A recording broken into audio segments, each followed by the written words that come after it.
গতকালকে যে ঘটনাটা, উনি হচ্ছে আমার হাজব্যান্ড সম্পর্কে। তো হাজব্যান্ড হিসাবে উনি কখনো আমাকে স্ত্রী হিসাবে স্বীকার করে না।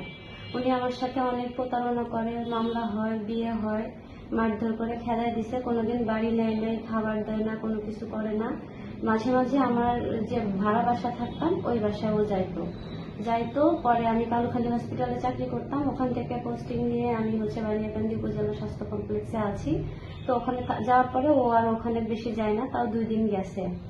তা ওখানে যাওয়ার পরে আস্তে আস্তে মানে যেহেতু ওর সাথে আমার সংসার হবে না, আমি নিজের থেকেই সেপারেশন হয়ে যাচ্ছি। ওর সাথে এখন যোগাযোগ বন্ধ করার তাগিদে ও আমার উল্টা ফোন দিয়ে উল্টাপাল্টা কথা বলে, বাজে বাজে কথা বলে। তো আমি ব্লক করে করে রাখি।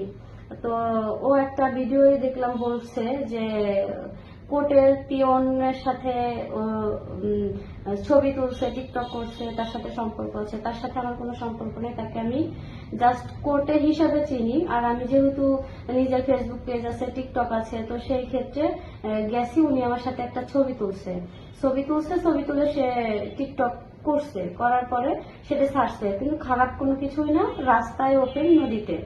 তো সেটাকে কেন্দ্র করে ও আমাকে অনেক বাজে বাজে SMS করছে বা করছে।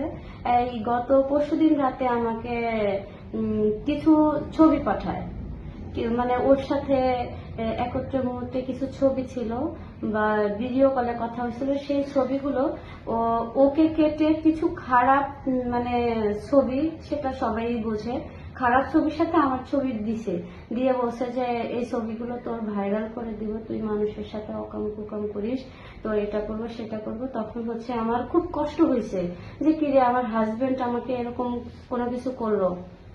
যার পরে সবাই মানে আমি যতগুলো প্রশাসনের কাছে গেছি, সবাই আমার একই কথা বলছে, এখানে না যাও, ওখানে যাও, ওখানে যাও, সেখানে যাও। তখন আমি নিজেকে কন্ট্রোল করতে পারিনি, হসপিটালে চলে আসছি।